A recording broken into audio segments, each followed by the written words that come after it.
எந்த திமுகவை நாங்கள் எதிர்த்தோமோ அந்த திமுகவுடைய ஆதரவோடு அனைத்து இந்திய அண்ணா திராவிட முன்னேற்ற கழகம் என்னை முதலமைச்சராக தேர்வு செய்ய ஒப்புக்கொண்டிருக்கிறார்கள். திமுக ஆதரவோடு முன்னாள் முதல்வர் எடப்பாடி பழனிசாமி முதல்வராக முயன்றுள்ளதாக அதிமுக முன்னாள் அமைச்சர் சி.வி. சண்முகம் செய்தியாளர் சந்திப்பில் தெரிவித்துள்ளார். நாங்கள் செய்து கொண்டிருக்கிறோம். இந்த நிலையிலே எங்கள் முன் வைக்கப்பட்டது என்னவென்றால், திராவிட முன்னேற்ற கழகத்தினுடைய ஆதரவோடு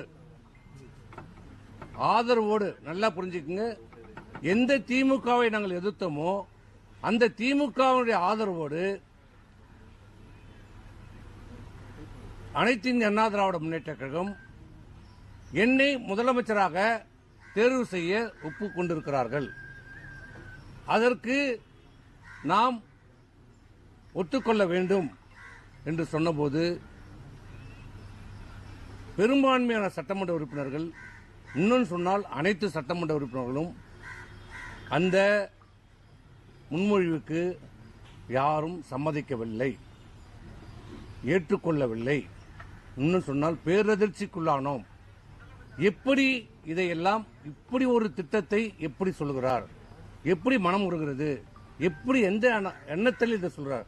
அப்படி திராவிட முன்னேற்ற கழகத்தோடு இணைந்தால் அனைத்து இந்திய அண்ணா திராவிட முன்னேற்ற கழகம் என்பதை இல்லாமல் போய்விடும் என்று நாங்கள் கருத்தை சொன்னோம். இது தவறு, இது வேண்டாம் என்று நாங்கள் சொன்னோம். அப்படி இருக்கின்ற போதே அதை ஏற்க மறுத்தார்கள், ஒற்றுக்கொள்ளவில்லை, நிலைப்பாடு இருந்தது. அதனால் நாங்கள் பெரும்பான்மையான அனைத்து இந்திய அண்ணா திராவிட முன்னேற்ற கழக சட்டமன்ற குழுவினுடைய கூட்டத்திலே குழு கூட்டப்பட்டது. அந்த குழுவுடைய கூட்டத்திலே தீர்மானங்கள் நிறைவேற்றப்பட்டது. அந்த தீர்மானம் என்னவென்றால், நடந்து முடிந்த தேர்தலிலே தேசிய ஜனநாயக கூட்டணி தலைமையிலே அந்த கூட்டணியில் இருந்து அனைத்து இந்திய அண்ணா திராவிட முன்னேற்ற கழகம் படுதோல்வி அடைந்திருக்கிறது.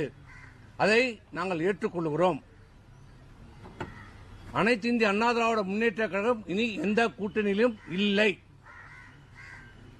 தேர்தலுக்கு முந்தைய இந்த கூட்டணி எந்த கூட்டணியிலும் இப்போது இல்லை. நாங்கள் இப்போது அனைத்து இந்திய அண்ணா திராவிட முன்னேற்ற கழகம் புதிய முடிவை எடுக்க வேண்டும்.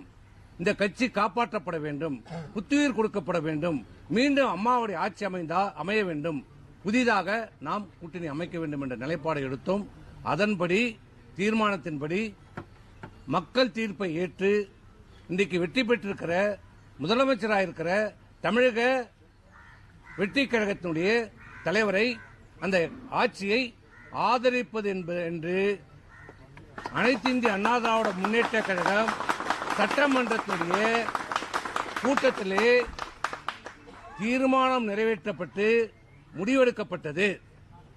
இரண்டாவதாக சட்டமன்றத்தினுடைய அனைத்து இந்திய அண்ணா திராவிட முன்னேற்ற கழகத்தினுடைய சட்டமன்றத்தினுடைய குழுவினுடைய தலைவராக எங்களுடைய